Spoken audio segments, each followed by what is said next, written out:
a los representantes de los candidatos presidenciales discutiendo sobre distintos temas. Y este segundo semestre vamos a tener debate de los candidatos parlamentarios por Santiago Oriente, por Santiago Poniente y también por los distritos donde están ubicados los campus de la universidad. También este debate se enmarca dentro de la semana universitaria, en particular dentro de la feria laboral del servicio público que pueden ver arriba, así que los dejo invitadísimos también ahí a pasar y a conocer las distintas ofertas laborales que hay dentro del mundo público. Ahora los dejo, les voy a explicar cuál va a ser el formato del debate. Cada uno de los candidatos va a tener 7 minutos para presentar sus principales lineamientos. Luego pasaremos al espacio de preguntas de la Federación. Hemos preparado 2 preguntas sobre educación y reformas políticas, donde cada candidato tendrá 2 minutos y medio para contestar y un derecho a réplica de 1 minuto para hacerse cargo de algo que haya dicho otro candidato. Luego pasaremos al espacio de preguntas del público. Ahí estamos repartiendo papelitos, se lo pueden pasar a la Fran o a la Dani, le pueden pasar sus preguntas y nos las van a hacer llegar. Ahí también tendrán 2 minutos y medio para contestar cada uno de los candidatos y un derecho a réplica. Después, cada uno de los candidatos tendrá 1 minuto para hacerse cargo de algo que haya dicho alguno de sus compañeros. A ellos eligen de quién hacerse cargo y quien sea interpelado tiene 1 minuto para responder. Y finalmente pasamos al cierre de 3 minutos. El orden que sorteamos para la exposición parte el diputado Carlos Montes, luego Lorenzo Goldborn y finalmente Manuel José Sandón, y ese orden va alternando a medida que van respondiendo las preguntas. Ahora los dejo con nuestra moderadora, Montserrat. ¿Cómo están ustedes? Muy buenas tardes. Muy bienvenidos a todos los alumnos y los jóvenes presentes a este importante debate para los senatoriales de Santiago Oriente, donde están presentes 3 de los al menos 4 candidatos que hay para esta circunscripción. Yo le preguntaba a Andrea, uno de los organizadores, qué está pasando con los candidatos de otras colectividades que están fuera de los 2 grandes conglomerados, y al parecer aún hay cierta incertidumbre respecto a quién podría ser compañeros de contendores de ustedes dentro del Partido Ecologista. ¿Qué información tienen al respecto antes de empezar? Porque Andrea me dice que extendieron una invitación al PRO, pero no vinieron. Hay contendores, no se conocen aún, pero es cierto que hay que estar atentos con eso. Bueno, darle la bienvenida entonces a Lorenzo Goldborn, a Manuel José Sandón, a Carlos Montes y, como decía Andrés, Soledad Alvear ha disfrutado su presencia, pero no por ello entonces este debate va a ser menos interesante y menos importante para todos ustedes. ¿Cuántos de ustedes votaron en las elecciones pasadas y ninguno alcanzó por tema de edad? ¿Cuántos de ustedes, por ejemplo, votaron en las primarias? Ya, es que es interesante política, podríamos decirlo, ¿no?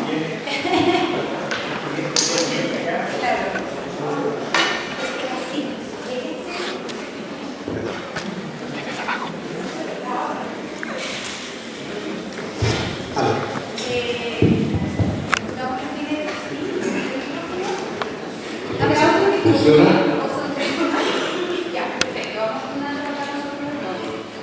Bueno, entonces, como les decía Andrés, este es un formato que tiene los tiempos de respuesta bastante acotados, pero que comienza con una exposición de 7 minutos de cada uno de los candidatos respecto a los principales lineamientos y principales propuestas como eventuales senadores por Santiago Oriente. Antes de comenzar entonces con esto, vamos a presentar a quienes nos acompañan esta tarde.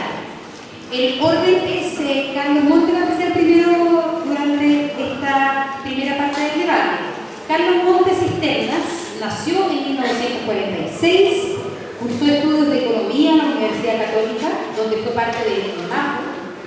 Durante los años 1981 y 1985 permaneció exiliado en México, dirigiendo allí el Centro de Estudios Regionales de la Universidad Autónoma de Puebla. Ha sido electo por 5 periodos consecutivos como diputado por el distrito 26 de la Florida entre los años 1990 y hasta la fecha en que ejerce como diputado. Además, fue presidente de la Cámara de Diputados entre los años 1999 y 2000, es militante del Partido Socialista y actualmente postula a senador por la circunscripción de Santiago Oriente.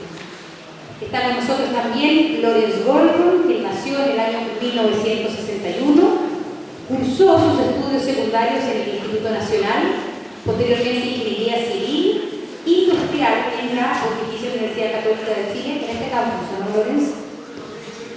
Continuó sus estudios de posgrado en Administración de Empresas en las universidades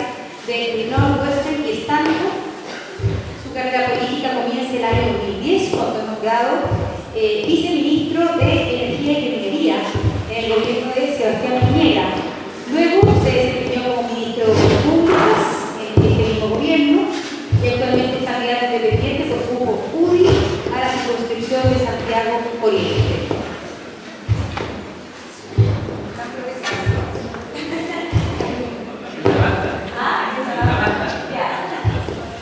Manuel José Osandón es nuestro otro invitado de esta tarde. Manuel José Osandón nació en 1962, estudió técnico agrícola en el Instituto INACA. Posteriormente realizó un diplomado en Administración de Empresas en la Universidad de Ibáñez. Fue alcalde de Pirque durante dos periodos, entre el año 1992 y el 2000, para luego ser el alcalde de Puente Alto en 3 periodos consecutivos, desde el 2000 al 2014. Es militante de Renovación Nacional, donde además ha desempeñado como vicepresidente de ese partido desde el 2006 en adelante. Ahí sí, ¿o no? Ya. Ahí sí se escucha mejor. Postula entonces también a senador por la circunscripción Santiago Oriente, representando a Renovación Nacional. Comenzamos entonces con los 7 minutos disponibles para cada uno de los candidatos y por sorteo comienza esta exposición el actual diputado Carlos Montes. Bueno, muy buenas tardes ya. Yo en primer lugar quiero valorar la oportunidad de estar acá, en esta universidad donde yo estudié. Quiero decirle que yo fui parte de una generación que quiso reformar la universidad, reformar el país, transformar el país. Nosotros nos tomamos la universidad, pusimos esa frase chileno, Mercurio miente, yo soy uno de los que la escribió, de los 3 que la escribió, y construimos un movimiento que aspiraba a algo muy distinto a la universidad, una universidad con ciencia crítica de la nación, una universidad que aportara al desarrollo del país, que no estuviera tan separada. En esos tiempos hicimos muchas cosas interesantes. Entre otras teníamos un proceso de vínculo de los estudiantes con la realidad dentro de ciertas cátedras que tenían crédito. Recordaba ahora en la mañana que incluso tuvimos con Pablo Freire la posibilidad de que en unos colegios acá de esta parte, de la parte sur de la ciudad, trabajara con los alumnos de pedagogía, el concepto de educación, la realidad de los estudiantes, etc. Y eso eran 1.500 alumnos los que estaban en distintos talleres, que eso daba crédito. En toda la idea de un profesional nuevo, una investigación que tuviera otro vínculo con la realidad. Bueno, yo quisiera ser muy esquemático. Yo lo primero que quiero decir es que creo que Chile vive un tiempo nuevo, con nueva esperanza y nuevas oportunidades. Chile puede proponerse cosas que hasta ahora no se las pudo proponer. Eso es lo primero que quiero decir. Y creo que es muy importante el proyecto de reformas profundas que se ha planteado Michelle Bachelet en esa perspectiva. Aquí no es solo ganar elecciones, esta vez no es solo ganar elecciones, esta vez es iniciar un ciclo de construcción de un país con características bastante distintas. O sea, esto supone nuevos paradigmas para pensar la realidad, nuevos enfoques para la acción política transformadora. Yo estuve recién hace un poco en un encuentro en Ecuador sobre urbanismo, por ejemplo. Toda América Latina considera que la propiedad, antes que nada, cumple una función social. Y en segundo lugar, que el mejor uso del suelo no es que determina el mercado, sino que más sirve a un proyecto de ciudad, por ejemplo. Aspiramos a un nuevo sistema político democrático, con un sistema electoral proporcional, aspiramos a que haya participación, descentralización, iniciativa ciudadana, un nuevo sistema político, por eso decimos nueva constitución para Chile, porque tiene que cambiar el sistema político y esto es necesario generarlo con la mayor participación posible de todos los ciudadanos. A mí me gustaría mucho que fuéramos capaces de generar una asamblea constituyente para producir la base de convivencia desde las propias sociedades. En segundo lugar, aspiramos a un nuevo orden económico y tributario. Yo creo que hay que hacer una reforma tributaria sustantiva porque tenemos un sistema muy injusto y hay que generar más recursos para cubrir muchas cosas. Creo que también el respeto al trabajo de los trabajadores es fundamental. Tenemos leyes laborales muy injustas. Por algo, el 50% de los que trabajan en Chile ganan menos de 150.000 pesos. Con las leyes laborales ahora, sin negociación colectiva, sin derecho a huelga, con muchas prácticas sindicales muy difíciles. Creo que es fundamental fortalecer y reponer la soberanía sobre los recursos naturales, particularmente el cobre, el agua y otros elementos. Y creo que es fundamental para Chile iniciar un periodo con política industrial, tener política industrial y educación técnica profesional. No puede ser, digamos, 20 años desindustrializando y necesitamos reponer una política industrial. Y la tercera aspiración global es un nuevo orden social y urbano. Yo no voy a destacar porque creo que la segunda vuelta de educación pública en el centro del sistema, en la columna vertebral, salud pública también muy central, cambiar el sistema de FP porque esto ya no está funcionando, y una ciudad que tiene que hacerse de otra manera. Aquí se ha invertido mucho en la ciudad, pero no tenemos una mejor ciudad. Muchos dicen, ¿por qué esto no lo hicieron antes?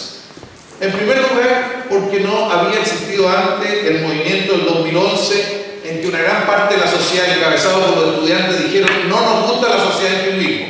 Una exigencia que surge de lo más profundo de la sociedad.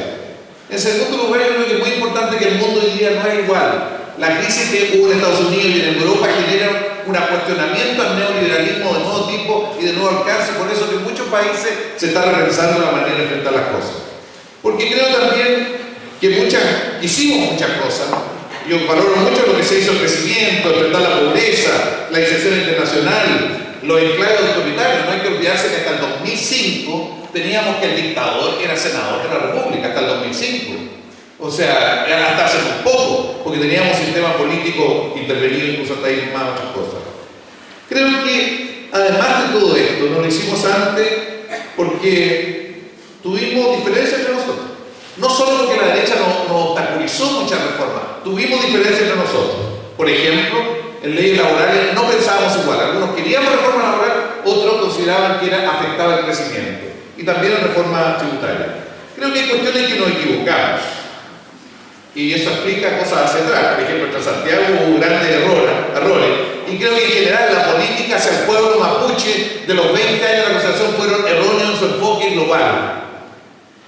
Y fundamentalmente yo creo que hoy día la sociedad está harta de cómo se toman las decisiones, los maltratos y abusos. La sociedad ya no quiere vivir en función del mercado, la competencia, el éxito individual. Aquí es fundamental construir bases de una nueva sociedad, y a eso quiero fundamentalmente convocar. ¿Cómo lo hacemos? Yo creo que armando una gran mayoría, y necesitamos doblar mucho el chiste, y yo les pido el mayor apoyo posible a todos los que quieran esta transformación, que voten, que nos permitan doblar, que nos permitan cambiar la situación del Parlamento, porque en el Parlamento hay que generar condiciones para que haya plebiscito y para que haya muchas cosas, para que este país entre en una nueva realidad. Muchísimas gracias.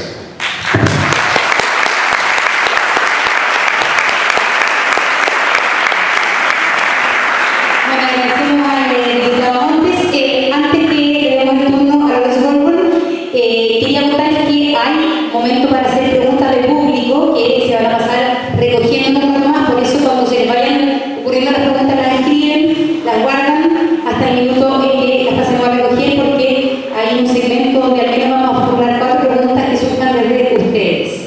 Es el turno entonces de Lorenzo, por más adelante.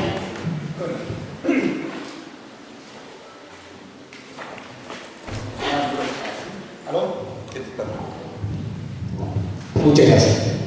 Esa es la colaboración principal. Gracias. La verdad, muy agradecido de tener la oportunidad de estar acá. Te lo quito si es que no. No sería la primera vez. Ya.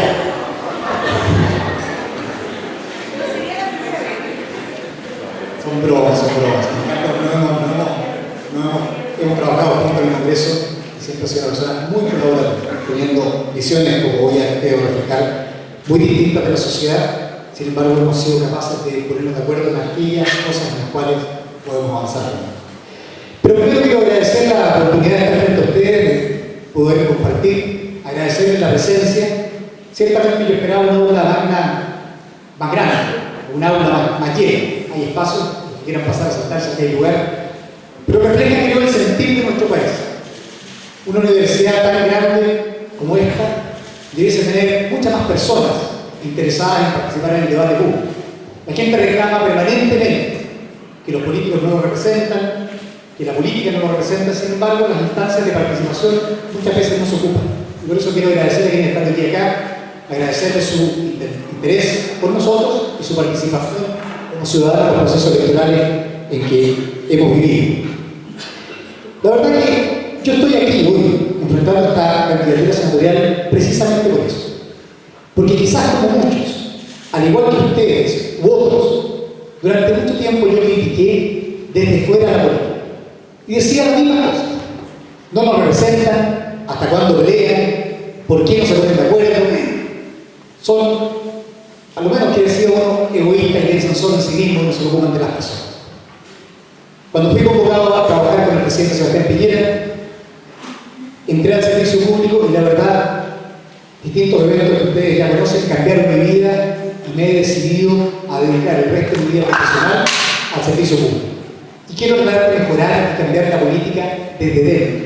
Tratar de mejorar el quehacer de nuestro país, contribuyendo con un grano de arena a llegar a acuerdos, a defender los puntos de vista en los cuales creo, a defender una visión de una centro-derecha moderna, inclusiva y participativa. Para eso estoy en política y ciertamente tengo diferencias profundas con la nueva mayoría, que es la concertación, una concertación de siempre, unida al Partido Comunista, respecto a su visión del país. Yo creo que Chile ha hecho tremendos avances y los avances que ha tenido este país se han basado en los principios y valores de una economía social de mercado, de una democracia participativa que ciertamente requiere perfeccionamiento y requiere cambios. La democracia, la economía y la vida misma está siempre en evolución y por tanto nada puede estar enclavado y en definitiva ser inmodificado. Pero de ahí a pretender que tenemos que empezar ahora a iniciar un ciclo de reconstrucción de nuestro país, que tenemos que cambiar toda nuestra constitución, que tenemos que cambiar el orden económico y tributario, que tenemos que fortalecer la soberanía sobre nuestros recursos naturales, toda esa visión que Carlos ha planteado, considero que va a ser negativa para el desarrollo del país. Coincidimos plenamente con los diagnósticos. Creo que aquí izquierda, derecha, centros no tienen una visión demasiado distinta de cuáles son los problemas que Chile enfrenta ahora.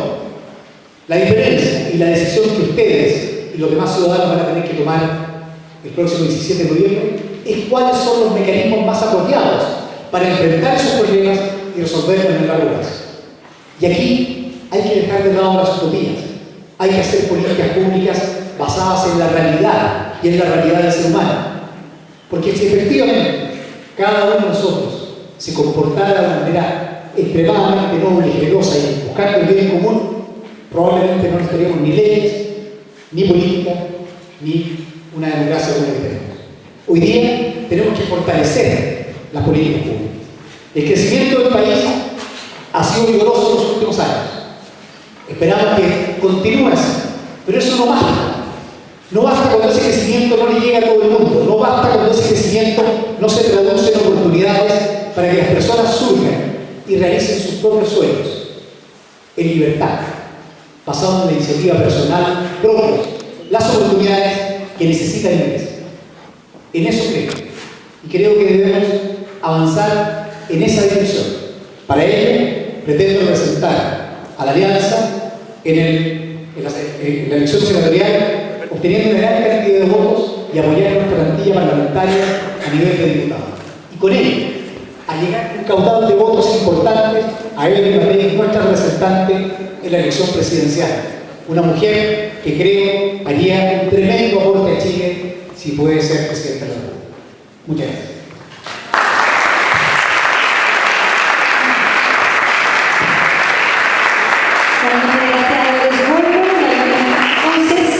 Esta disponibilidad de 7 minutos para Manuel José Cosandón de Renovación Nacional.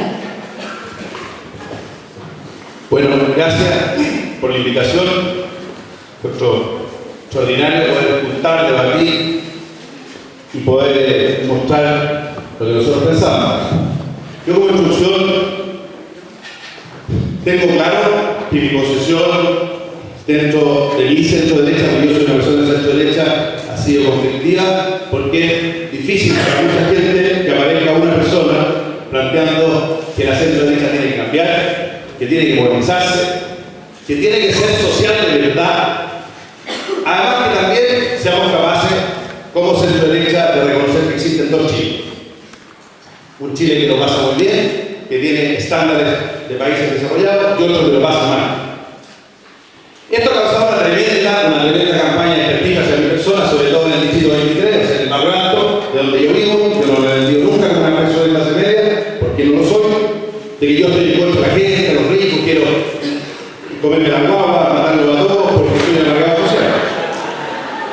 no soy alargado social, tengo harta guagua, no me he comido nunca una, tengo 8 hijos, pero además quiero decirle que yo creo en la libertad con mucha fuerza, pero la libertad de verdad, el que realmente puede elegir, porque en Chile la mayoría de los chilenos no tienen libertad de educación porque tienen que ir a donde pueden ir, no a donde quieren ir. Así que yo creo que mucha gente de la centro derecha de mi sector cree en la política regulada, pero en el total sistema de libre mercado. Es re fácil. Regulamos lo político y nos damos libertad en lo económico. Yo creo que las dos partes tienen que tener mucha prudencia. Por lo tanto, después de 20 años de alcalde, primero en Pirque y la pequeña comuna, y después pasé al bastión del Partido Socialista, a pesar de que el diputado Montes se enojó, saqué el 70% de ese bastión, ¿no es cierto?, en la última elección, y pude dedicar, ¿no es cierto?, 20 años de mi vida, no por calidad, sino por una obligación moral a la política. Pero esa política como arte de gobernar, el arte de gobernar que busca proyectos colectivos. Esos colectivos que en el fondo lo principal es la vida comunitaria, cómo nos va todo. Y eso es lo que a mí me interesa contarles, y por eso quiero motivarlos, porque ustedes, como jóvenes, yo he venido muchas veces a hablar a la Católica, están muy limpios en eso, uno sueña, uno quiere cambiar Chile. Y creo que sí se puede. Creo que estamos en una oportunidad, en una ocasión que sí se puede. Como alcalde de Puente Alto uno se encuentra con 700.000 personas, la mayoría son de la clasificación más baja, los más pobres, que uno tiene que hacer lo mismo que debe hacer en la grande. Primero, aprender a trabajar con la gente que piensa distinto a uno, transversalidad política, porque uno tiene que votar en el Consejo. Y estoy súper orgulloso porque los 12 años nunca perdí la elección en el Consejo. Y no por comprarle a nadie, sino porque logramos de alguna manera hablar de política antes, contar chistes, pero cuando hablábamos de los proyectos, de un proyecto colectivo, y ese proyecto colectivo iba hacia las personas, porque hoy día ¿qué es lo que nos pasa? En nuestra sociedad hemos perdido el verdadero valor del ser humano, la persona. Detrás de cada uno hay personas que sufren, que tienen esperanza. Hay que ser transversal con los vecinos, escucharlos, trabajar. Por eso que a mí me molesta mucho cuando aparecen jóvenes en la calle protestando hace 2 años atrás por la educación, puros comunistas. Se trata como un problema casi de seguridad. Y no, había 800 que estaban dejando la grande, pero había 99.700 que estaban reclamando algo que parece que era verdad. Bueno, y también crear esa política de sentido común colectivo. Y por eso yo creo que logramos, ¿no es cierto?, en Puente Alto, devolverle la dignidad a la comuna que la había perdido. Yo la grafico en una frase. Carolina, una niña de tercero medio del Liceo de Puente Alto, se me acerca y me dice: alcalde, usted me cambió la vida. ¿Y por qué le digo? Trabaja con nosotros, no, tu papá no. Al final era lo mismo, pero me dijo: mire, yo me iba del liceo caminando a mi casa con un basural y hoy día no voy por un parque. Y eso me cambió la vida. Por lo tanto, yo quiero ser senador por lo siguiente, porque primero tenemos que trabajar con las pequeñas y grandes cosas de la vida. No solo con los grandes proyectos y presentarse en las grandes cosas, también la gente vive de pequeñas cosas que al final la suma son lo grande. Pero durante 20 años me tocó conocer ese Chile que sufre, ese Chile que hasta el día de hoy muchas personas se toman un diazepam a las 8 de la noche en la CTT porque quieren evadirse del problema. Ese Chile que ya no come en la noche, esa palabra cena elegante es para las ocasiones. ¿Por qué? Porque con 200.000 pesos no se vive. No se vive. Como no se vive, el almuerzo de la mayoría de los niños en los sectores del área sur de Santiago es el almuerzo nutritivo que le da el colegio. Y en la tarde, pancito con té. Llena, pero resulta que eso no alimenta. Por eso que yo quiero ser senador también, porque he visto que la política del chorreo disfrazado no funciona. Esa política que habla mucho de mercado.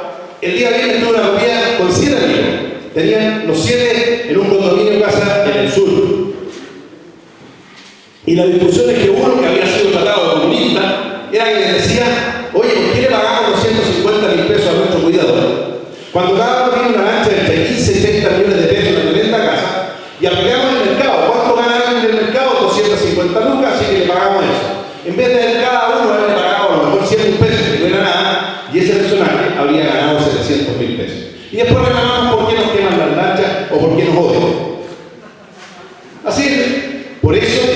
que yo veo una centro derecha que plantee que no solo la felicidad es ser rico. La política tiene mucho de espiritual. Conozco a mucha gente de la Florida que vive en una casita de clase media y se siente millonario. Y tengo amigos míos que viven en la cura, en la dehesa, en muy buenas casas y se sienten arruinados. Porque el desarrollo y el éxito de las personas no es solo tener plata, es ser feliz. Por lo menos eso creemos los que creemos en Dios, los que somos católicos, y mucha gente cree que estamos creados para buscar la felicidad. No solo para ganar plata, porque cuando solo lo hacemos por ganar plata, nos transformamos en una sociedad individual.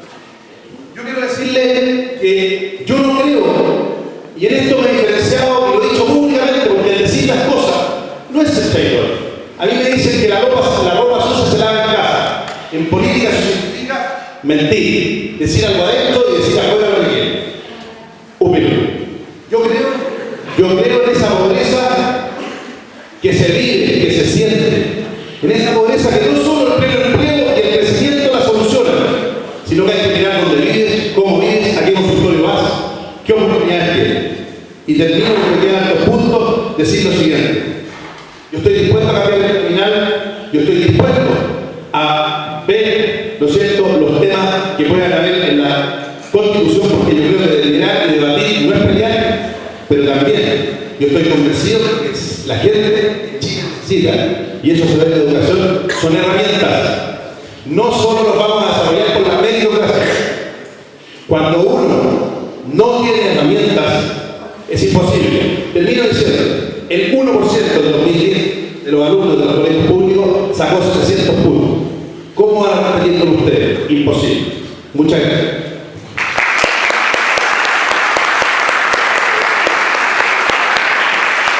Bueno, a continuación, hay 2 preguntas formuladas por la FEBUC que invocan este encuentro.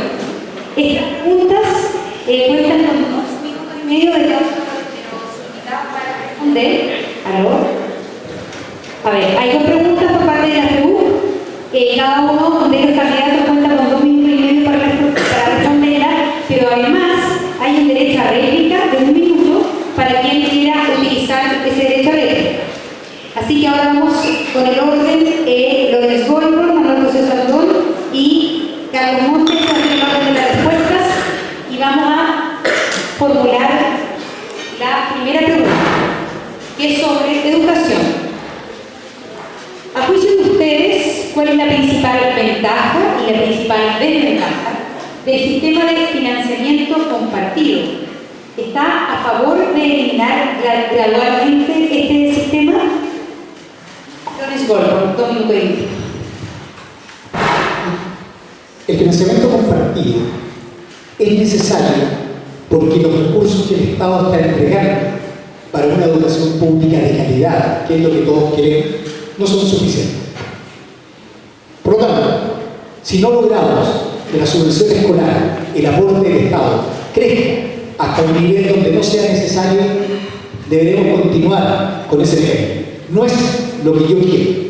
Creo que el esfuerzo que tenemos que hacer justamente en la educación es fortalecer tremendamente la educación pública de calidad, donde efectivamente una persona no tenga que tener la disyuntiva de ir a un colegio público como lo peor y simplemente tener que pagar a ir a un colegio privado si quiere tener buena educación.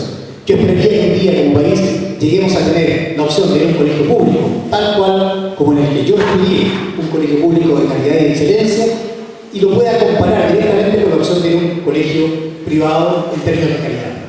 Para ello, el Estado debe aumentar la subvención escolar, debe ir eliminando poco a poco, gradualmente, esta necesidad de un copago. Hoy día, donde esos recursos no están disponibles, se hace necesario. Sin embargo, nuestro objetivo debe ser reducirlo a la brevedad. Y es por ello que yo propicio de que el grueso del gasto en educación se oriente hacia la educación prebásica, preescolar y básica. Es ahí donde hay que focalizar los recursos y por ello creo que no es conveniente avanzar en elementos de gratuidad en la educación superior, porque va a distraer recursos hacia donde hoy día no son tan necesarios. De esa manera, si focalizamos adecuadamente los recursos en educación prebásica, básica y media y elevamos el nivel de calidad ahí, vamos a estar de verdad nivelando la cancha y permitiendo que las personas lleguen a competir adecuadamente. Porque el problema hoy día se produce en la educación cuando un niño de quinto básico aún no es capaz de leer. Y cuando uno recorre Chile, a lo largo y ancho del país, se da cuenta que esa realidad está vigente y presente en todo nuestro territorio.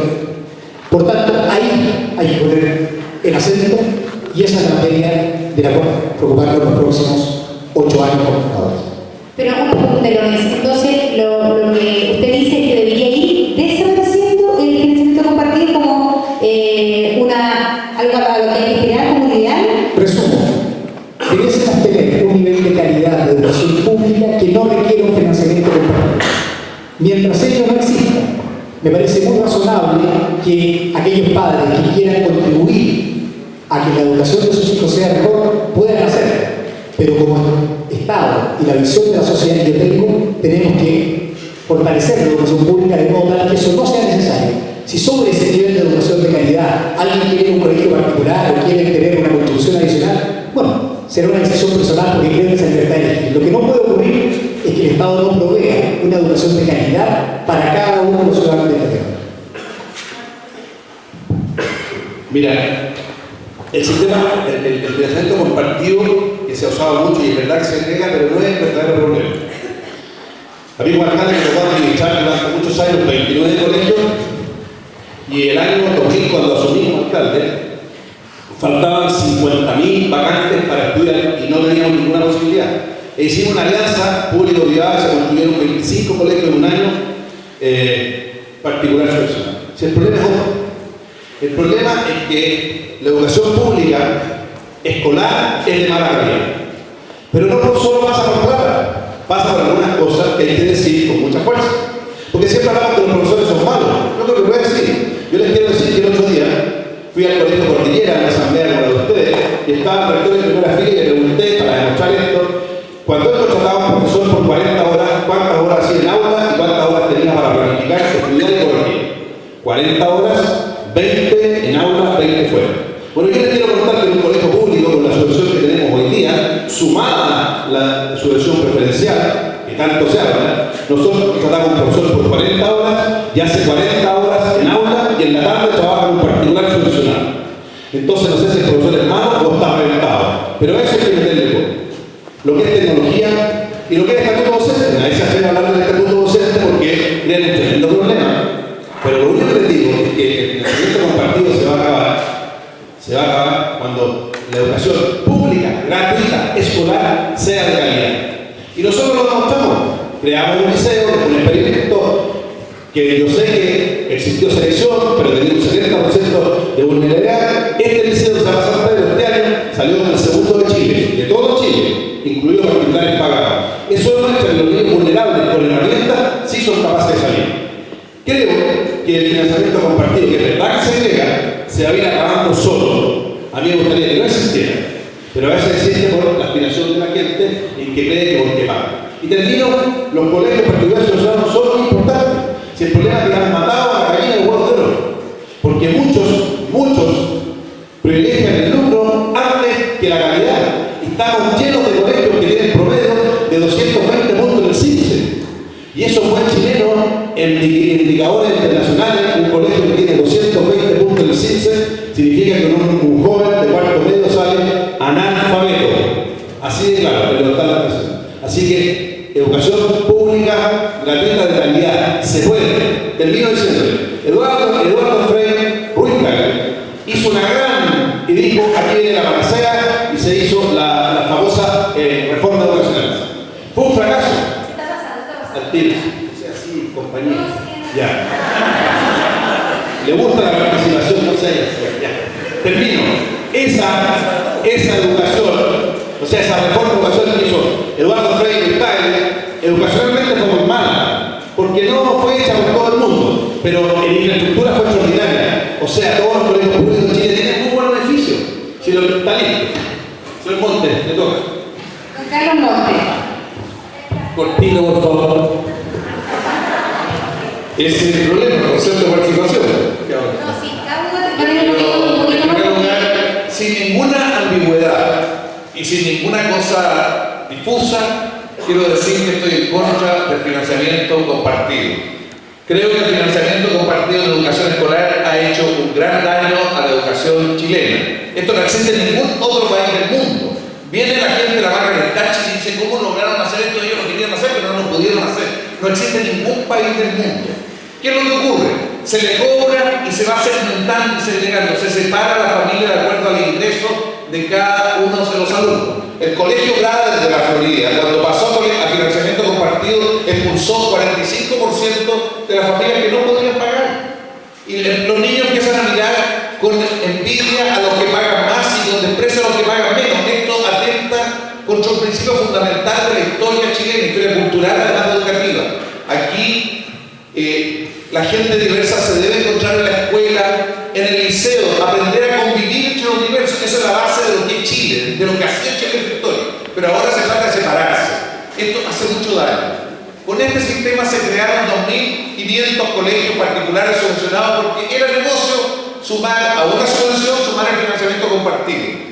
Yo creo que los padres siempre aportan, incluso en los colegios que no tienen financiamiento compartido, los padres siempre aportan. Aquí el problema es que hay una barrera a la entrada. No puede entrar aquel que no tiene capacidad de pagar eso.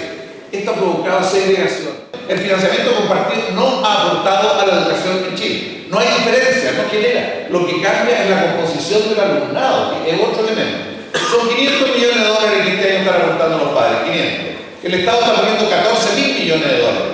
La verdad es que si solamente le cobraran a los colegios particulares que pagan una serie de impuestos que debieran pagar, eso ya sería 300 millones, que no lo pagan. Entonces yo creo que colegios particulares pagan, ¿no? Yo creo que aquí hay un problema de repensar esto. Esto tiene que ser en un proceso gradual, tiene que ser en un proceso gradual. Pero aquí lo clave es que el financiamiento compartido ha separado a los alumnos. Los alumnos no solo aprenden del profesor, aprenden de los compañeros, del ambiente escolar. Se ha hecho mucho daño a la educación pública, transformando la educación solo en los más pobres.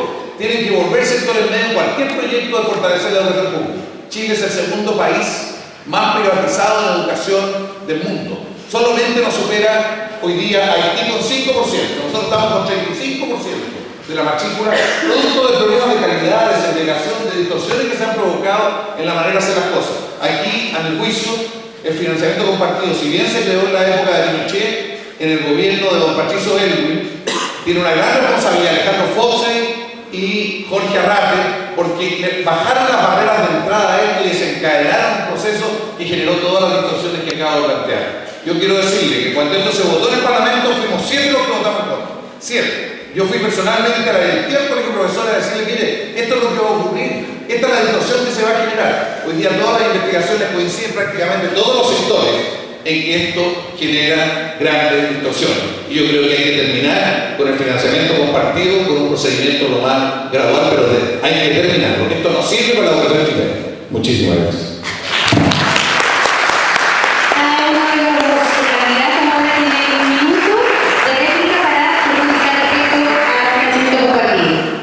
Sí, yo quisiera comentar un par de cosas. Primero, Carlos establece, dice 14.000 millones por el Estado, 500 por los particulares, eso no es así. 14.000 es todo el aporte, en realidad es menos, 12.000, que hace el Estado a la educación completa, incluyendo educación superior. Por lo tanto, se tomaron el financiamiento de los padres, de los jóvenes que están acá, o los estudiantes que están tomando como contribución a su propia educación, sería una cifra bastante más grande. No es tan así. Pero lo importante es no es el fondo de lo que plantea Carlos. Yo creo que la segregación no tiene que ver con el financiamiento compartido. Nuestra ciudad está segregada, nuestra sociedad está segregada. Y esto no era mejor antes. Si aquí parece que algunos se han olvidado, en primer lugar, que fue la concertación, la establección del sistema, con el voto en contra probablemente de Carlos Montes, pero en definitiva, ellos los gobiernos de la concertación, lo mismo que quieren hoy día actuar. En 20 años, usted es doctor, lo acaba de decir, ¿no, Carlos? No, en dictadura, usted todavía se puede dar. Por tanto, hay una situación que es histórica. No me vengan a decir aquí que en una educación pública normal no hay segregación. Perdonen, yo vivía en Maipú, me tuve que estudiar en el Instituto Nacional viajando 1 hora en micro en las mañanas, porque en mi comuna no había donde estudiar en un colegio de calidad, a menos que fuese particular. Y lo mismo ocurre en todas las comunas de Chile. Entonces, ¿qué creen? ¿Que esto se resuelve porque simplemente eliminamos el financiamiento compartido? No, no se resuelve así. Se resuelve con una educación pública de calidad. En eso estamos de acuerdo, compañeros. Pero yo siempre voy a estar proclive a la libertad de las personas a decidir. Si por sobre eso alguien quiere pagar adicionalmente, si alguien quiere ir a un colegio privado, creo en la libertad de educación, la libertad de enseñanza y en la libertad de las personas de elegir. Por lo tanto, no hay que demonizar aquí el financiamiento compartido como el gran problema de la sociedad ha estado segregada desde que yo era chico por lo menos. Y probablemente Carlos era chico, pero un tiempo más también. Esa situación ha sido así. Las diferencias sociales en Chile se arrastran desde la época de la colonia. No le echemos la culpa al problema del financiamiento compartido. Una réplica, Carlos Montes, Ponga, compañero. Mire, en primer lugar, aclarar la cifra. El año 90 en educación en Chile eran $1.000 millones de todo el presupuesto. Cuando Michelle Bachelet deja el gobierno, lo deja con $11.000 millones, más lo que se ha agregado para becas y otras cosas, estamos cerca de los 14.000, un poquito menos de 14 millones. Yo lo que quería ver razones de magnitud, órdenes de magnitud. $500 millones es posible reemplazarlo. No era así a lo mejor al comienzo, pero hoy día es posible reemplazarlo. Yo creo que lo que dice Lorenz de que la segregación es producto de la ciudad y de la sociedad es verdad. Pero en la escuela y el liceo chileno históricamente iba gente distinta, de distintos niveles de ingreso, con padres profesionales y no profesionales. Así era en todas las regiones, en todos los niveles. Y era así incluso en el momento del financiamiento compartido. Entonces empezaron a sacar en la Florida, que fue la capital del financiamiento compartido, 14 colegios pasaron en el mismo momento y fueron expulsados los alumnos de los colegios. ¿Cuántos compañeros de usted querían que bueno, no sé, no me acuerdo, tendría que averiguar. Bueno, pero lo que yo quiero decir es que pregúntale a los que están acá, por aquí podrían saber cuánto tienen. Quiero decir, pero eso no tiene nada que ver con el tema. El tema es que el financiamiento compartido genera segregación. Yo soy partidario de la educación gratuita a nivel escolar y a nivel superior, porque a nivel superior hay que crear un sistema tributario que permita financiar la educación. No puede ser que cada familia compre la educación para la cual le da la billetera. Tenemos que tener una educación de calidad para todos. Y eso con un sistema, con un proyecto nacional de educación, pero con actores públicos fuertes y también con algunos actores privados, como ha sido siempre la historia de Chile. Nunca había esos actores públicos, eso es una mentira que dice Mateo y otros. Pero la verdad que no hay esos actores. Yo pido finalmente. Ya, yo pido que se lean los estudios para demostrar el daño que ha hecho el financiamiento compartido en la educación chilena. Muchas gracias.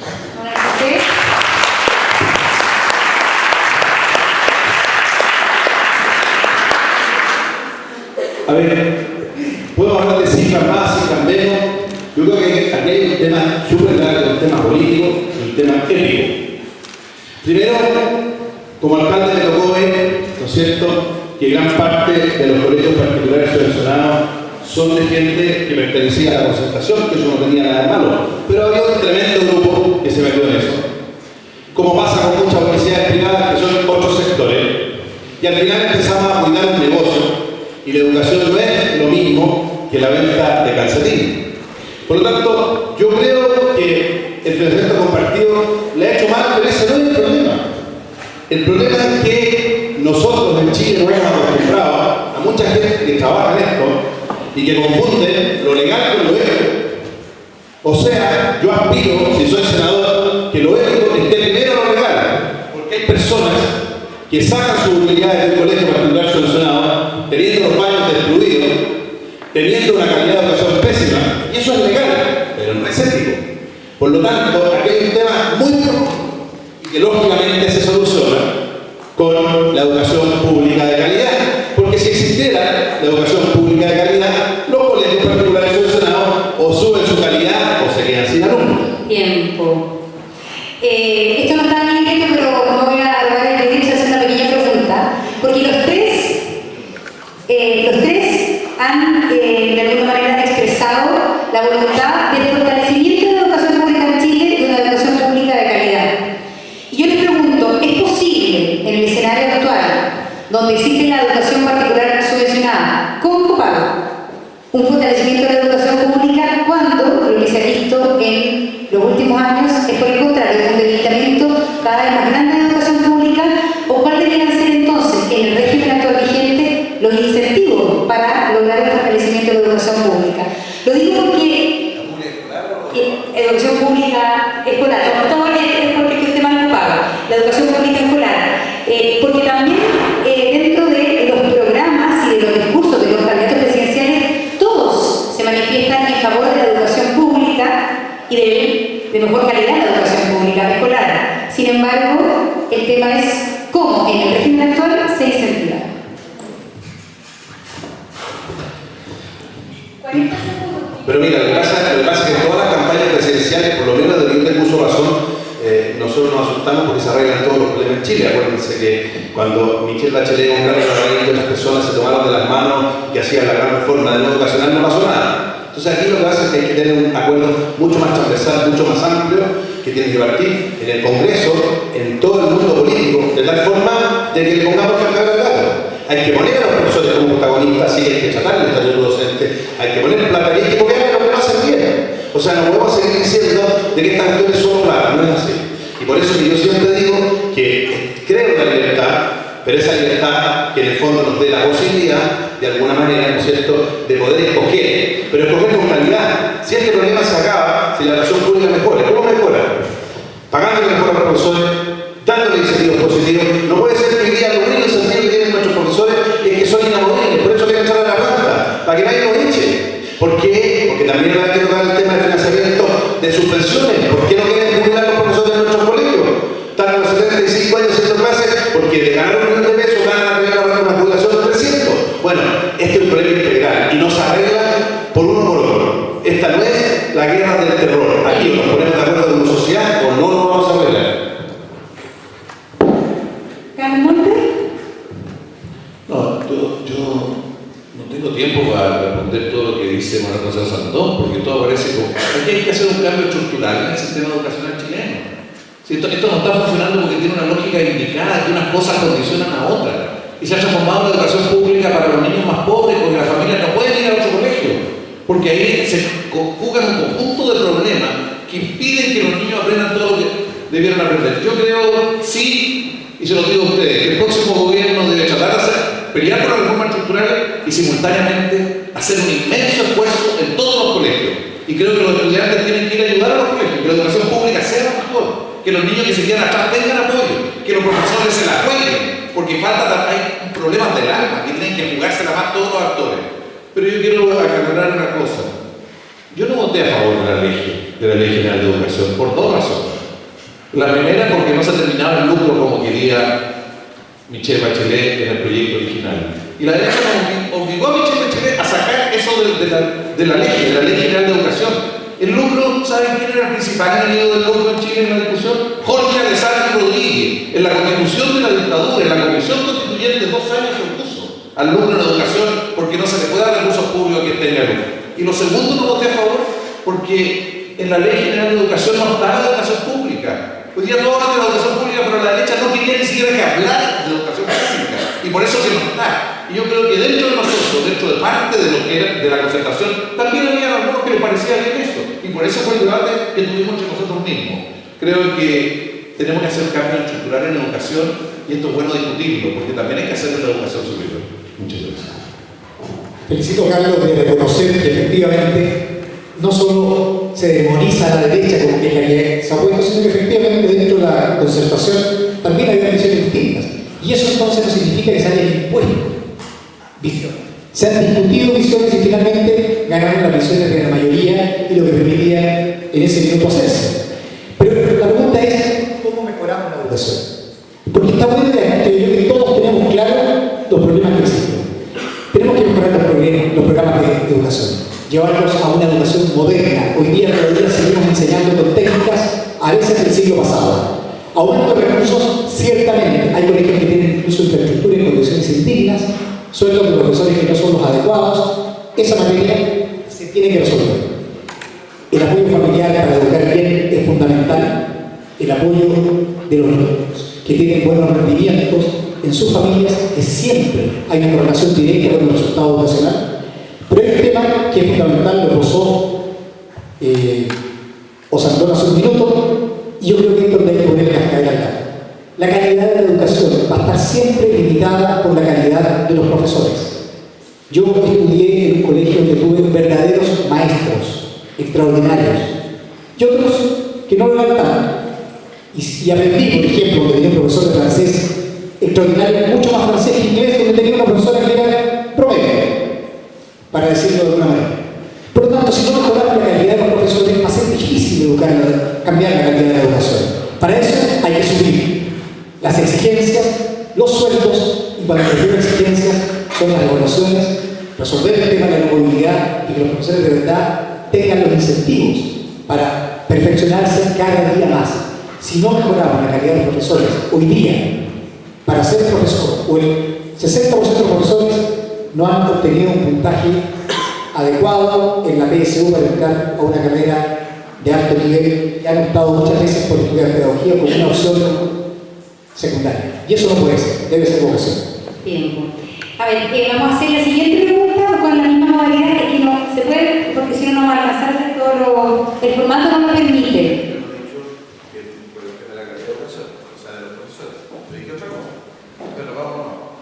Sigamos con el formato, que todo igual al final tienen cada uno una cantidad de minutos para cerrar los temas que quieren responder, ¿ya? Sigamos con la siguiente pregunta, que también es formulada por la FEU.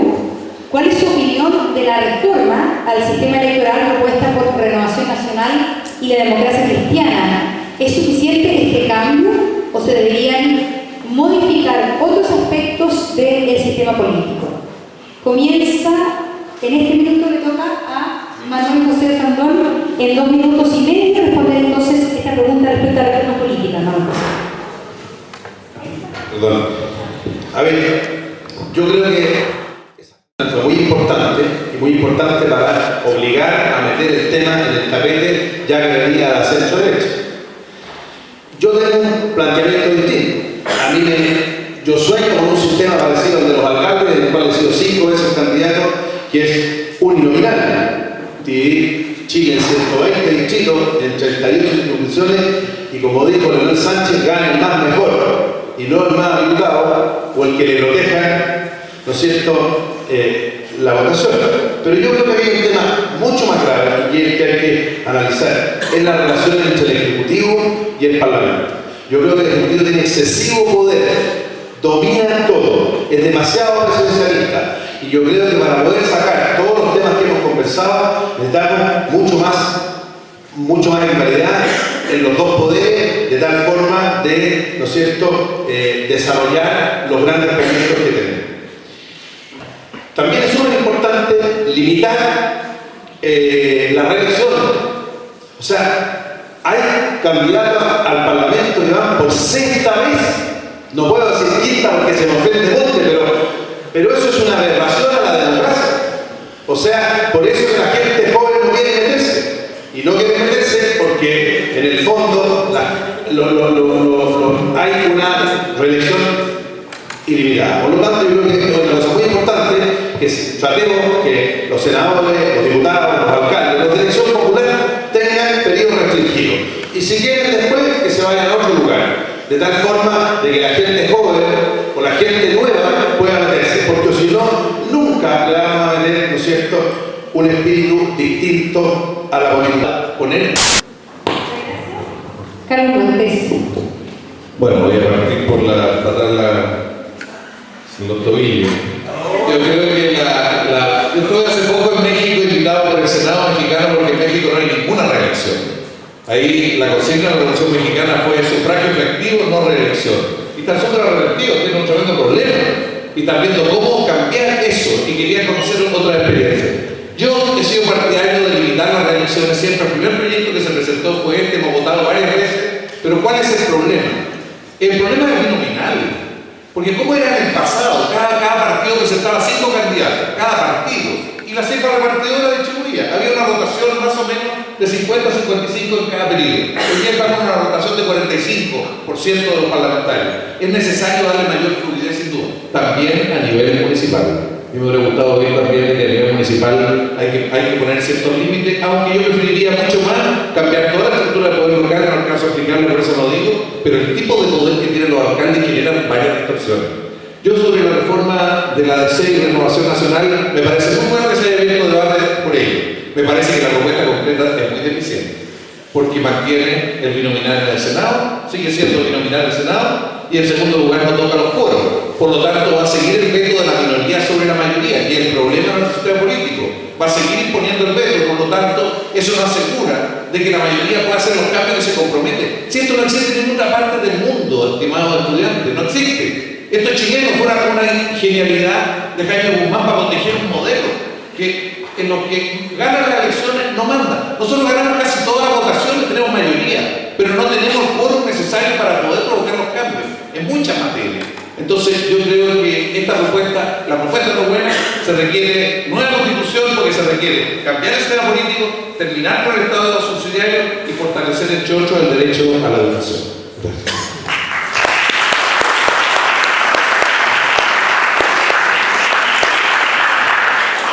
En materia de cambio del sistema criminal, yo siempre me he manifestado partidario de hacer las perfecciones que se requieran, pero más que pensar en eliminar el criminal, pienso en que nos debemos focalizar en a qué sistema queremos ir. Y en eso tiendo a preferir un sistema mayoritario, uninominal, donde efectivamente prevalezcan las mayorías en forma clara, tal como en eso coincido con lo que dice el diputado Montes. Sin embargo, creo que este sistema político requiere también de otros cambios importantes. Así como no soy partidario de la reelección eterna de ningún cargo de elección público, y es necesario limitar tanto concejales, consejeros regionales, alcaldes, diputados y senadores en su cantidad de periodos de reelección, no considero que sea esto una situación que debemos restringirlo al máximo. Yo también respeto la trayectoria y la experiencia de quienes han estado en el Congreso. No es fácil llegar desde cero a legislar y perder la experiencia de 4 u 8 años porque ese señor lo queremos mandar para la casa. Creo que hay ahí un equilibrio que buscar. Necesitamos que exista la renovación adecuada de la política, preservando también la experiencia y el conocimiento de aquellos que hacen una buena labor. Sin embargo, yo considero que hay un problema aún más serio son los periodos presidenciales de 4 años. Creo que ese ha sido uno de los grandes errores que hemos cometido en nuestro país. La verdad, en un periodo de 4 años y ahora con voto voluntario, con elecciones primarias, se gobierna prácticamente 2. Van a ver que en el siguiente gobierno, una vez terminado el primer año de gobierno, va a empezar a discutir quién es el sucesor. Eso le hace muy mal a nuestra democracia. Yo sería partidario de un periodo de 4 años con reelección por una vez y nunca más, al estilo norteamericano, y de esa manera tener, además, expresidentes que mirarían la política de una manera distinta, con una perspectiva menos partidista, menos contingente y más con altura de miras, y también permitiría que esos presidentes tengan una planificación para 8 años. Existe el riesgo, ciertamente, de que durante el primer periodo de gobierno se utilice el aparato del Estado para obtener la reelección, pero es ahí donde creo que tenemos que poner y fortalecer nuestra democracia para los controles adecuados que permitan mitigar ese problema. En esa medida, debiésemos avanzar en mejorar nuestro sistema político con un sistema que sea más proporcional, mayoritario y produciendo la componente binominal. Y en particular, sobre el proyecto de la Comisión Interna de Renovación Nacional, a mí no me gusta. No me gusta aumentar el número de parlamentarios. Creo que 120 diputados me parecen suficientes para un país de 17 millones de personas. Aunque no sepamos muy bien si son 17 o 17 y medio. Exacto. Pero en definitiva, creo que 120 diputados me parece suficiente. No me gusta la institución de los senadores nacionales. Creo que debiésemos tener una Cámara orientada a tener la representación más bien geográfica y una Cámara orientada a representaciones unitarias, más bien demográficas. Tiempo. Podríamos seguir más. Cada uno cuenta con 1 minuto de réplica en este tema. ¿Quién quiere utilizarlo primero? ¿Pero quién primero? ¿Hay un minuto de réplica sobre el tema de reformas políticas? ¿Alguien quiere utilizarlo? Es voluntario.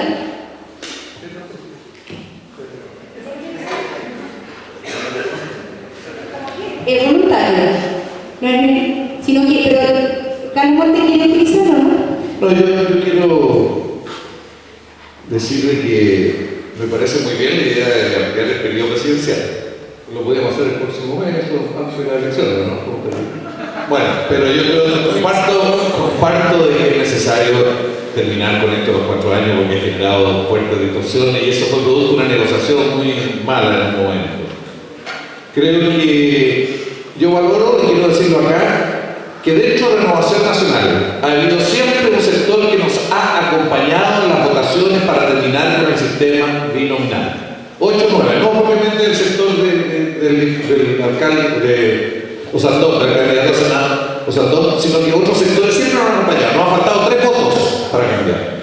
Respecto a lo que dice candidato Gómez, de la cantidad de parlamentarios. En Chile siempre fueron 150 los senadores, así fue la historia.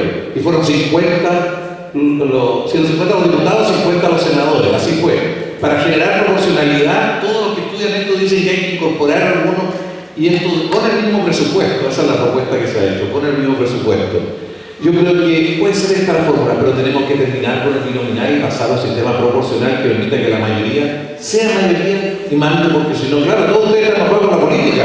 Si no hemos terminado ni siquiera con el multi-root, ni con el DICOM. O sea, porque no tenemos la mayoría suficiente en muchos casos para hacer los cambios que se requieren. Por eso que hay que tener un sistema realmente mayoritario.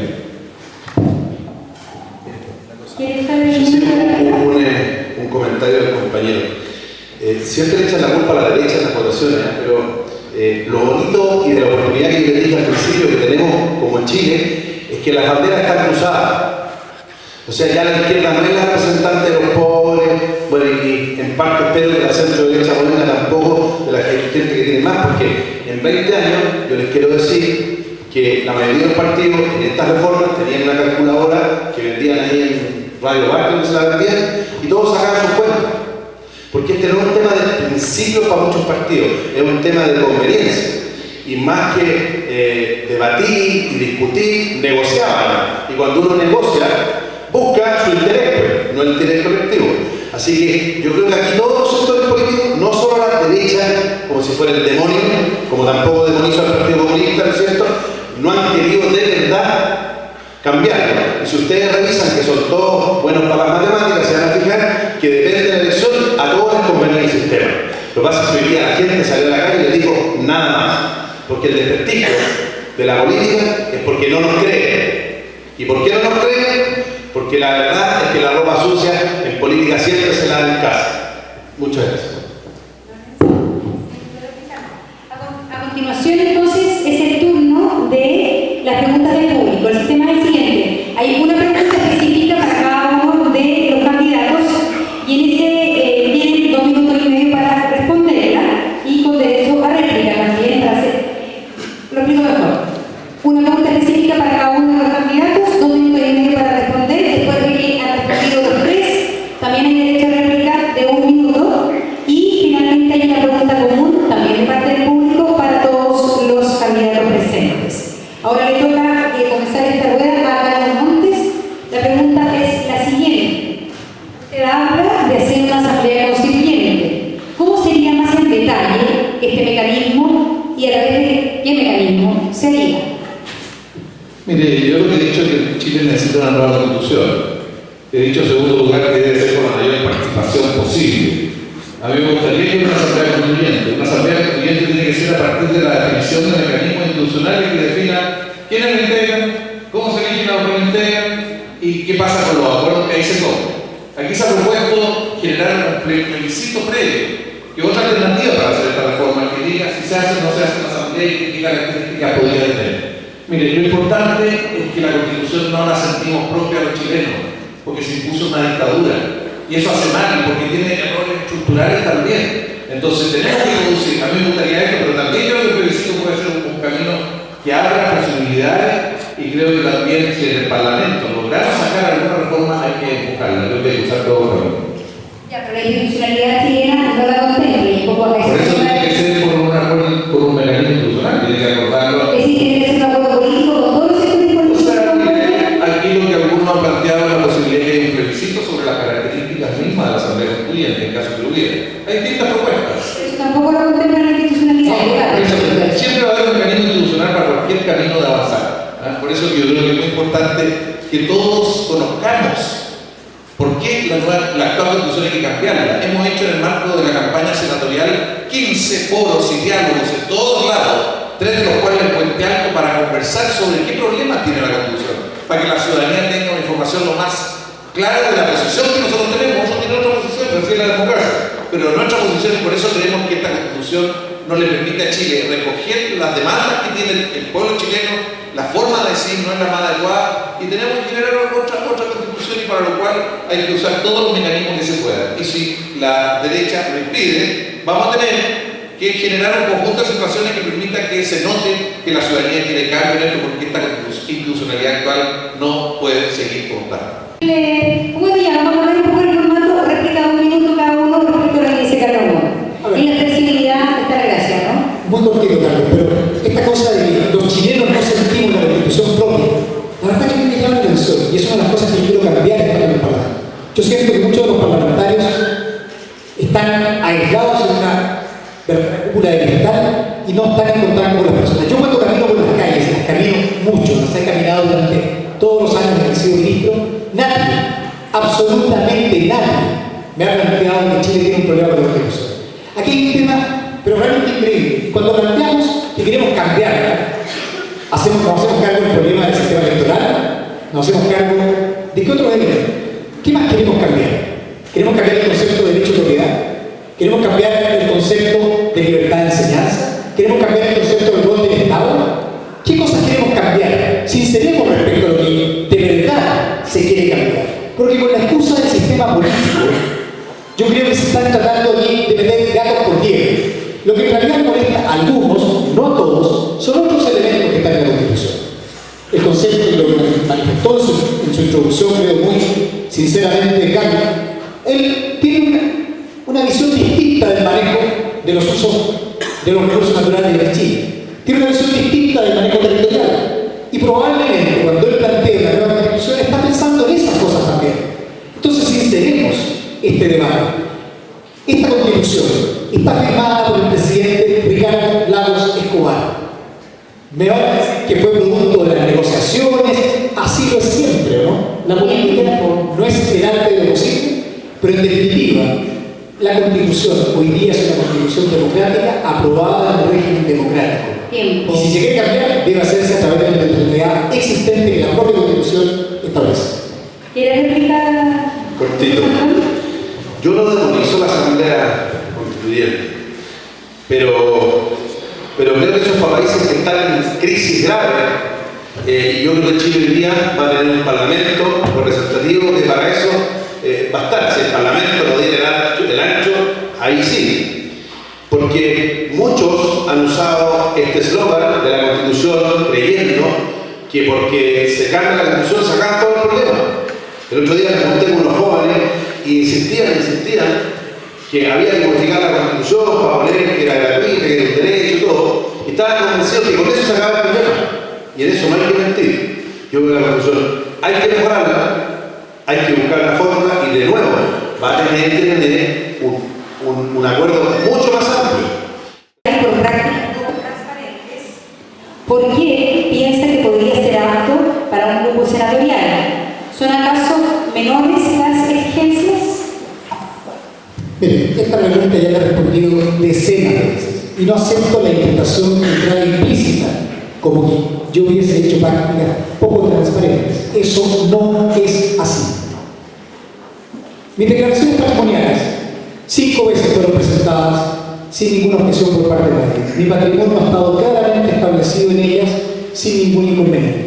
El dinero que yo poseo me lo he ganado trabajando, pagando todos mis impuestos y con mi propio esfuerzo. Yo no he recibido dietas de nadie, no he recibido apoyo de nadie, ni he recibido ningún pago que no haya sido tributado en Chile. Y esas son las verdaderas razones respecto a los temas que de alguna manera se encuentran. Mi candidatura no siguió adelante por 2 razones fundamentales.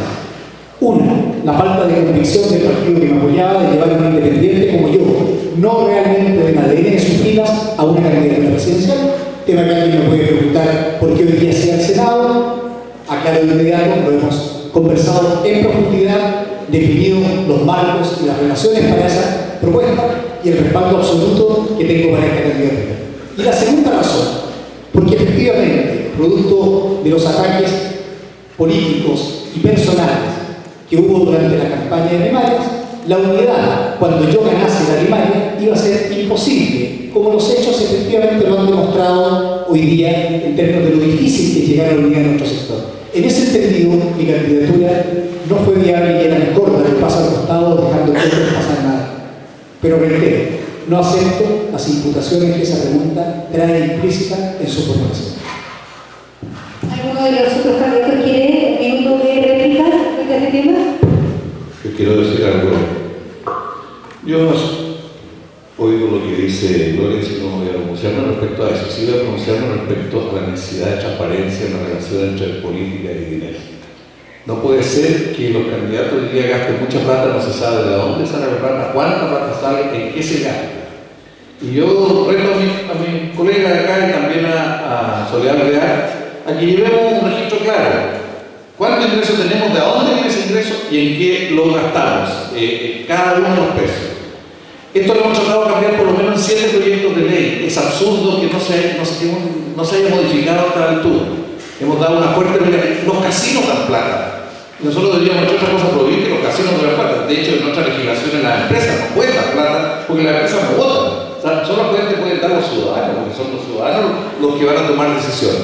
Entonces yo, más que comentar lo que dice la aplicación que da Lorenz, quiero decir transparencia en la relación dinero y política, porque eso afecta mucho la democracia. Bueno, compartir un poco lo que dice Carlos. Yo no voy a referirme a la explicación de Lorenz, que me menciona tres cosas. Los gastos de campaña son súper importantes porque una de las cosas que dice mi pequeña experiencia política es que nadie da plata por bolitas de dulce. Esas tremendas campañas, por lo menos las que yo he visto, Lorenz es el cuarto candidato que me ponen, han habido campañas millonarias que se van al tacho de la basura mientras uno ve en la calle gente que pasa hambre. Y en el foro anterior que tuvimos en CNN se le preguntó a uno de los candidatos que competía conmigo y él dijo que la ley bastaba y que no estaba dispuesto porque eran créditos personales. Yo creo que eso hay que enfrentar. El problema que hay acá es un tema distinto. Yo les voy a dar un ejemplo, nada más. Como alcalde de Monterto, 30 segundos, descubrí por una viejita que llegó a mi oficina que había contratado toda la población Francisco Coloane, toda la población pedrolera tenía contratadas sus muebles asegurados. O sea, sus enseres, elegantemente, por 4 millones de pesos. Les quiero decir que con 300.000 pesos no juntaban todos los muebles que había en la vida. Una compañía que tenía la base de datos eléctrica, vía telefónica, ofrecía estos seguros. Ofrecía estos seguros y la gente era grabada y de alguna manera quedaban contratados y a los 6 meses se daban cuenta que le estaban cobrando un seguro que no sabía nada. Yo llamé al gerente general, la verdad es que lo insulté, se me pasó la mano y les quiero decir que era legal, pero no era legal. Vamos con la siguiente pregunta del público para Manuel José Sandón. Usted ha mostrado un discurso muy distinto al de su sector que atrae a un electorado que jamás ha votado por la derecha, pero su interés por la equidad... Un segundito, que la letra no se...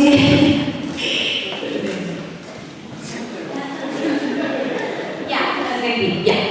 Usted ha mostrado un discurso muy distinto al de su sector que atrae a un electorado que jamás ha votado por la derecha, pero su interés por la equidad y la justicia es absolutamente contradictorio con sus dichos respecto al aborto terapéutico y al matrimonio igualitario. Y ya que como senador asumiría un cargo distinto al de alcalde, ¿estaría dispuesto a debatir estos temas y eventualmente cambiar de opinión? ¿Qué tan dispuesto estaría entonces a discutir el aborto terapéutico y el matrimonio igualitario? Primero, yo creo que la equidad, puedo hablar de diálogo, ¿no es cierto?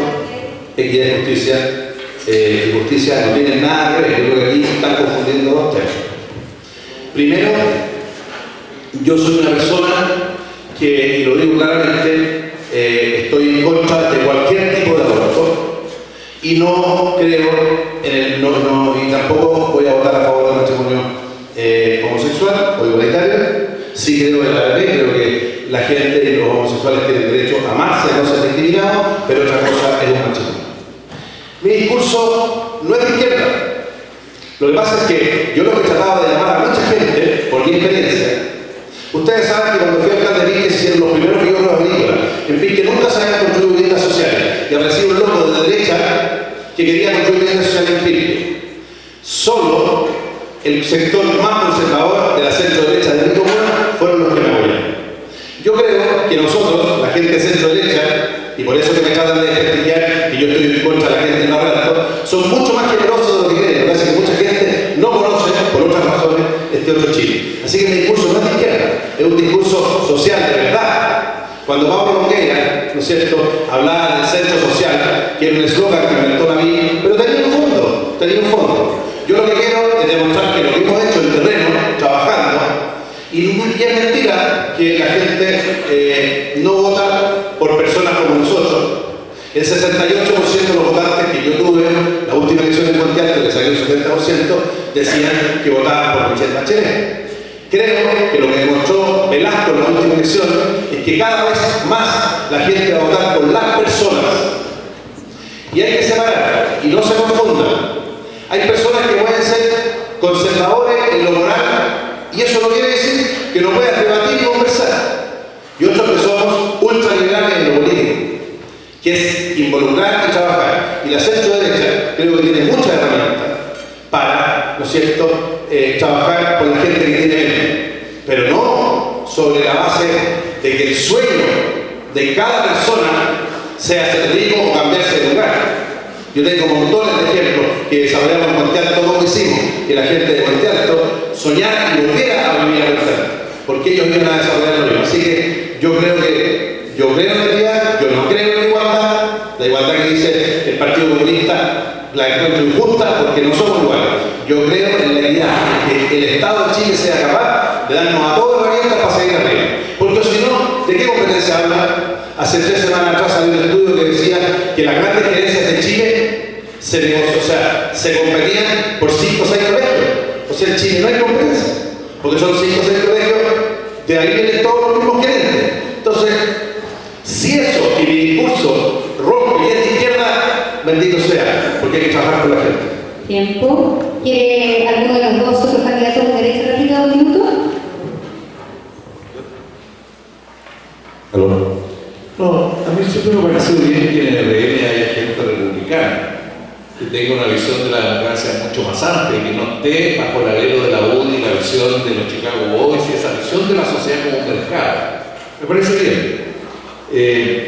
Creo que hay un sector que siempre ha querido cambiar el sistema político binominal, no el sector obviamente al cual corresponde Manuel José Sandón. ¿A cuál sector corresponde? No sé. Son los 9 que han votado siempre con nosotros, no lo voy a mencionar porque se me va el tiempo. Yo quisiera tener certeza de que lo que está planteando el candidato Sandón se va a expresar después de la reforma laboral, que diga que quiere cambiar la condición del trabajo. Porque la ley actual no permite a los trabajadores ni negociar, y es por eso que se paga tan poco en Chile. Y se persigue mucho a lo que se sindicaliza. Quisiera también ver cómo votaría una reforma tributaria. Y ojalá que votara a favor, yo quisiera que votara a favor. Yo a veces yo no he visto ninguno reír a ninguno de Renovación Nacional, salvo un tiempo a Becker. Ahí había uno que en muchos de estos temas votaba por una perspectiva más de transformación. Respecto al matrimonio entre homosexuales, quiero decir en 2 palabras, yo creo que no podemos impedir que vivan sus relaciones o amor no homosexuales y que debe permitirse que tengan un contrato civil. Ese contrato civil es lo que la Constitución dice que es el matrimonio. Es un contrato civil. Aquí no es un tema religioso, es un tema civil. Y que ellos tengan posibilidad de, cuando uno se enferma, acompañar al otro, etcétera, no solo de propiedad.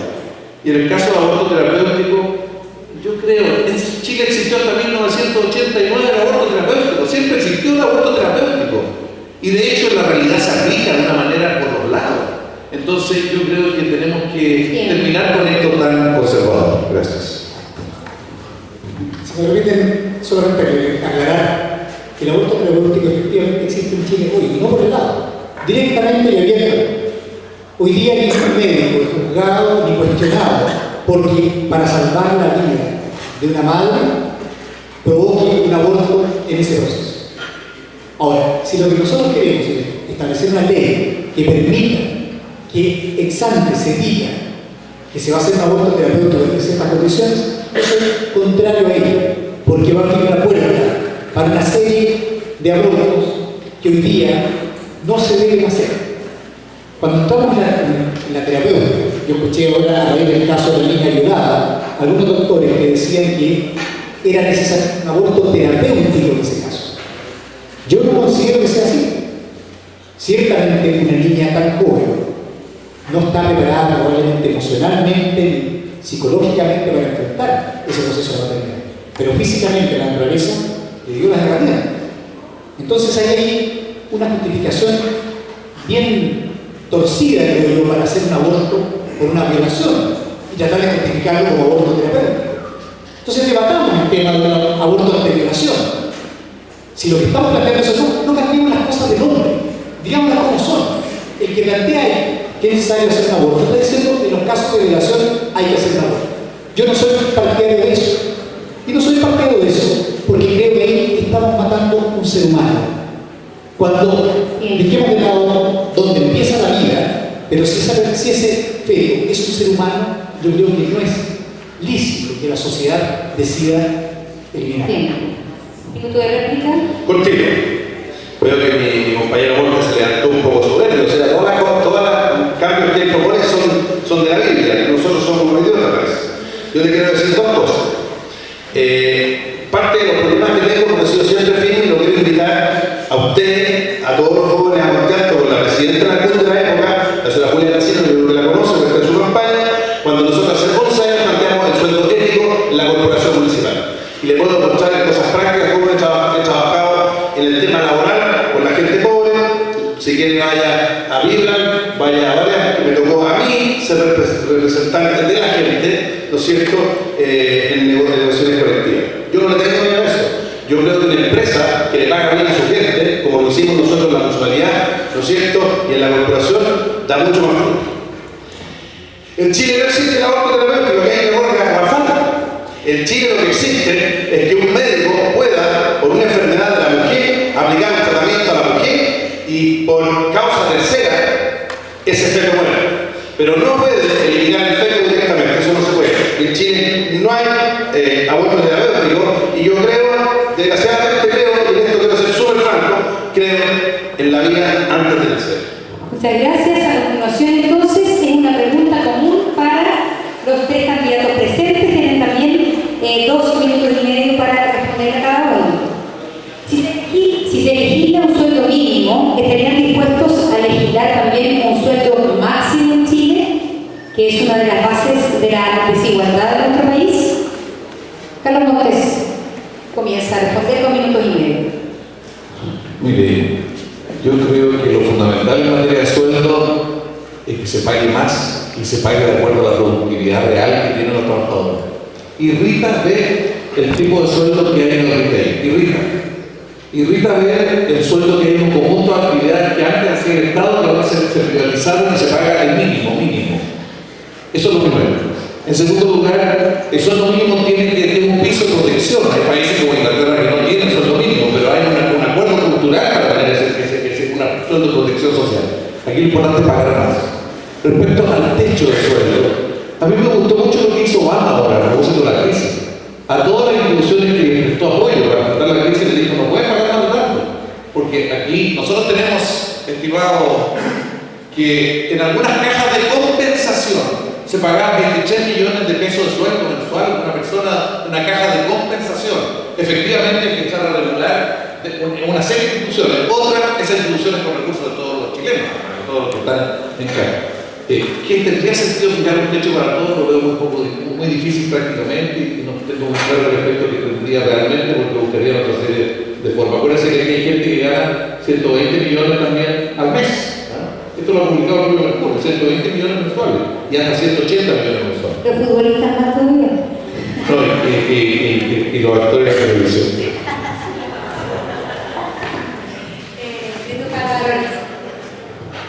Bueno, yo creo que la diferencia con Carlos aquí es bien profunda y filosófica.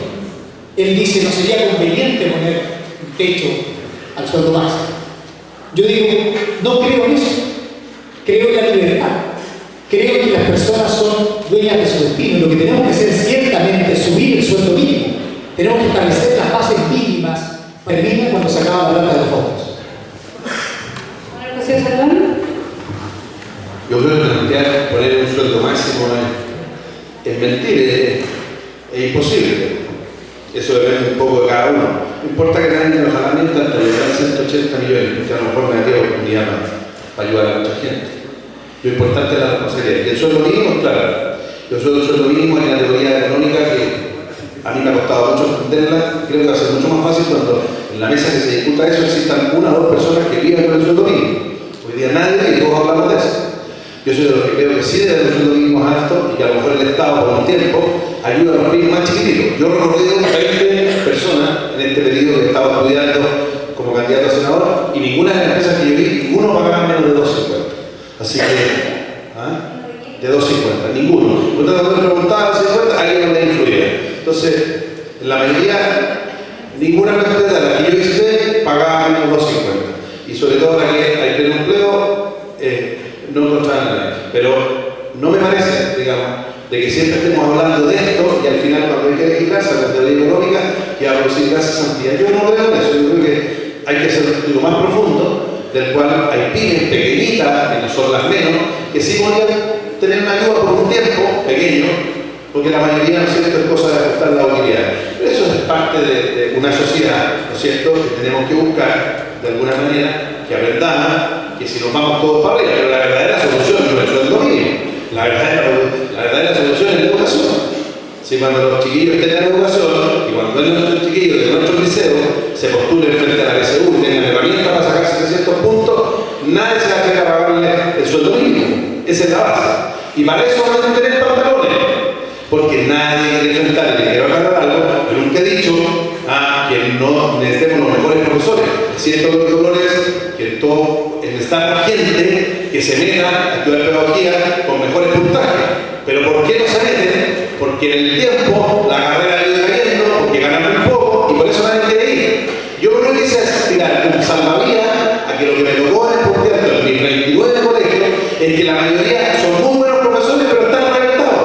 A lo mejor con nuevas condiciones esos profesores van a florecer y la mayoría de los que dicen que día son malos se van a transformar en buenos profesores.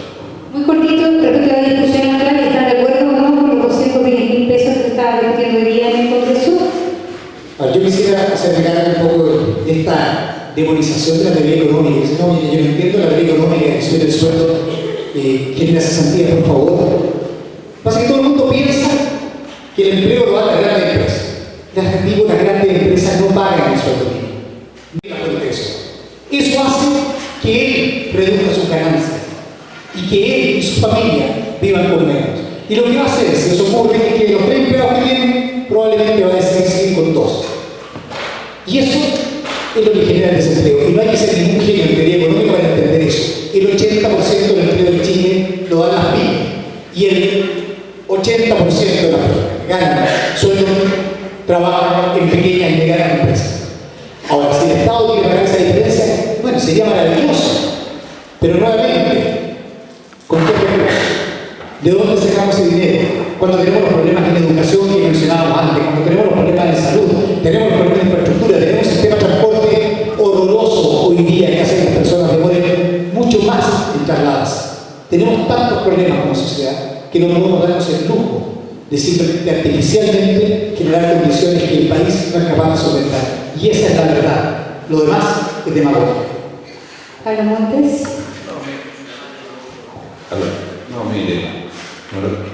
Cuando Sandón dice pleno empleo, cuidado, todos los ambulantes de Puente Alto son considerados empleados, aunque trabajen un día a la semana, solo el sábado. Y por lo menos en Puente Alto, según yo sé, hay por lo más de 4.000 ambulantes, y de los cuales muchos ganan menos, otros pueden ganar más, pero muchos ganan menos que eso.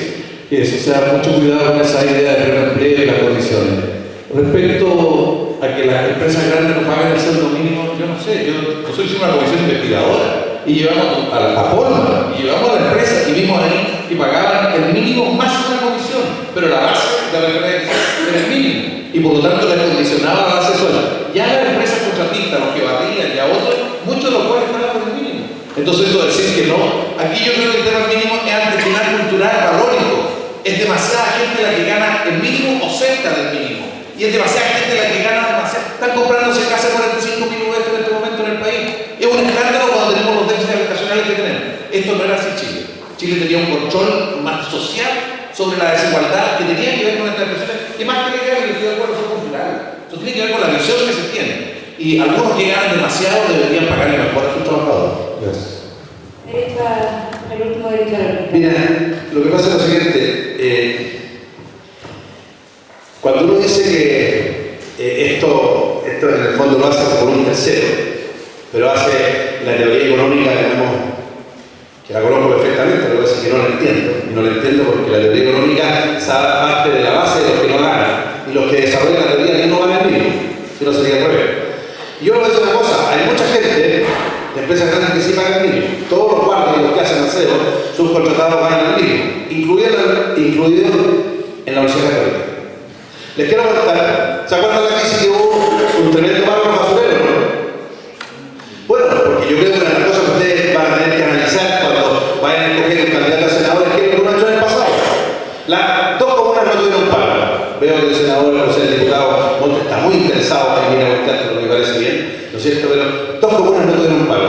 Santiago, porque es público, y Puente Alto, porque nosotros pusimos como municipio que no se podía pagar el sueldo mínimo a los recolectores y que el mínimo era 250.000 pesos.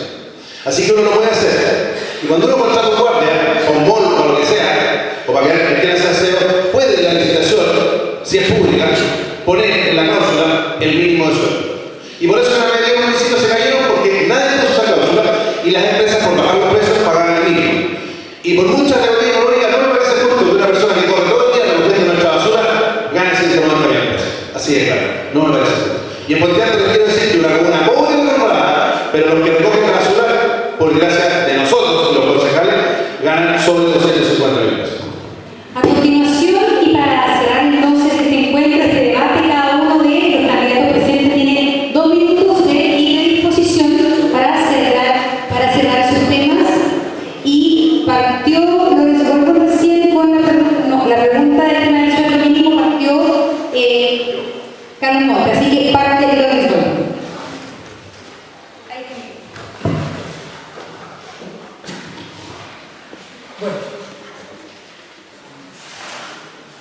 Para terminar, simplemente agradecer la invitación nuevamente de estar aquí, incitarlos a que este tipo de iniciativas se repitan y podamos de verdad continuar debatiendo y haciendo nuestros planteamientos de cara a la ciudad.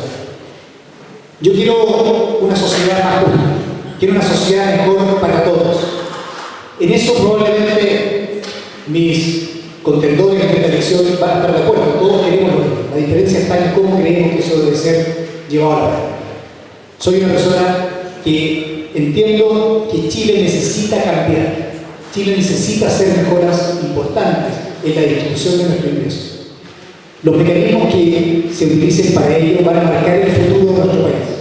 Y estoy plenamente convencido que si aplicamos criterios de mercado considerando los elementos sociales necesarios, un rol del Estado activo, control, la fiscalización, la promoción del tema, vamos a construir. Parece que estamos con un problema de audio. Pero efectivamente, la elección y la decisión la tienen ustedes en su mano, literalmente, en noviembre 17. Espero poder continuar en futuros debates aquí o en otros lugares haciendo nuestros planteamientos. Muchas gracias.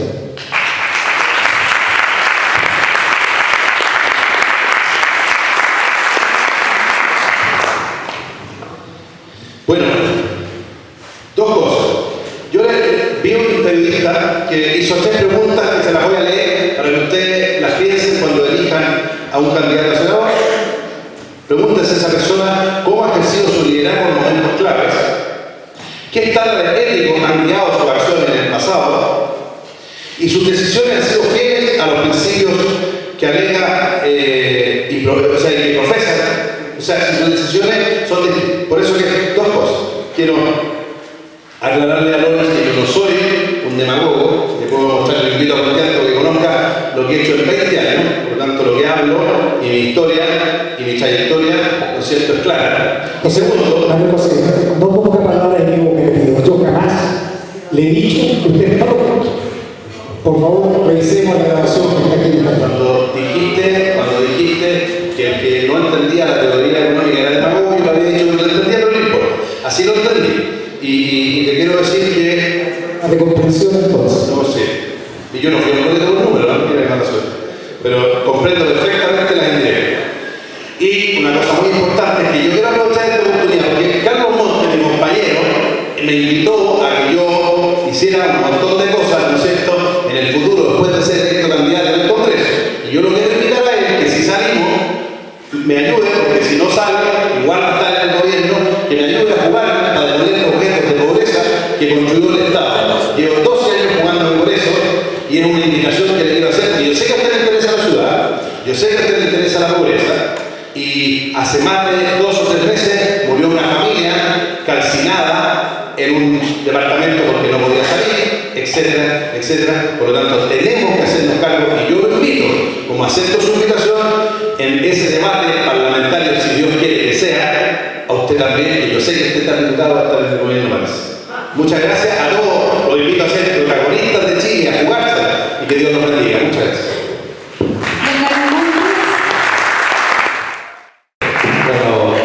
Lorenzo Goldborn habla como que los demás son todos responsables y él es responsable. La verdad que hay distintas responsabilidades, distintas formas de los cambios. Y aquí lo que es la centro-izquierda en este país ha demostrado mucha seriedad y mucho rigor en muchas cosas. Y Manuel José Sandón habla como desde la altura, entonces, como quien hizo todo ya en Puente Alto, y ahora, yo podríamos discutir más incluso de Puente Alto, pero no creo que venga al caso porque se trata de ver los temas más centrales. A mí les quiero decir a ustedes que ver a todas las plazas de Puente Alto, los colegios, con una gruta y una virgen, me parece que es una imposición al resto de los ciudadanos. Y eso se hizo en tu periodo. Yo soy católico también de formación, pero me parece que es una agresión a un pueblo, a una ciudad, poner en todas las plazas y en los colegios. Pero yo quiero terminar mi intervención acá diciéndole una cosa a ustedes. Ojalá crean que hay posibilidad de iniciar un nuevo ciclo en la historia de este país. Y que para ese nuevo ciclo es fundamental que los jóvenes lo sientan propio, aporten lo propio, peleen por lo propio como han estado haciendo en este tiempo. Yo creo que los 3 ideas principales son esto de la nueva constitución, porque hay que organizar otra manera de tomar decisiones. Y hagamos empeño. La UDI siempre se opuso a todos los cambios constitucionales que hemos tenido ahora, a todos. Siempre se ha opuesto. Incluso hasta el fin de los senadores designados, nos demoramos 15 años en terminar con los senadores designados. Ahora demuestra que cualquier cambio va a llevar a Chile a la crisis, no, va a llevar a Chile a otro estado. El Estado subsidiario no existe en ninguna parte del mundo, es anacrónico, no existe en ninguna parte del mundo. Entonces, ¿para qué vendemos ideas como si fueran grandes modernidad? Bueno, respecto a educación, aquí hemos hablado algo de la organización y el financiamiento, pero yo quiero decirle que aquí también hay un tema con el concepto de educación. El CIMSE también hace daño porque se transforma en un factor para poner precios. Y a los niños se les ponen pruebas estandarizadas de matemática y lenguaje. Y sale un ministro, volviendo a de Lorenzo Goldborn, que dice, pongamos un semáforo. Y eso ha hecho daño, ha estigmatizado colegio. Entonces preocupémonos de eso y yo creo que los estudiantes pueden hacer mucho. Y el tercer eje es reforma tributaria. Y reforma tributaria, ¿sabe cuánto pagan los fondos de inversión privada en Chile? ¿Sabe cuánto pagan de impuestos? 0. ¿Cuántos millones de dólares hay? 14.000 millones de dólares. ¿Quién tiene la plata más rico de este país? Paga 0. Creo que el suelo no paga. Creo que hay en franquicias tributarias de 1.000 millones de dólares. Entonces hay que hacer un sistema tributario más justo. Yo creo que nosotros, para que participen los jóvenes, que lo sientan propios y se puedan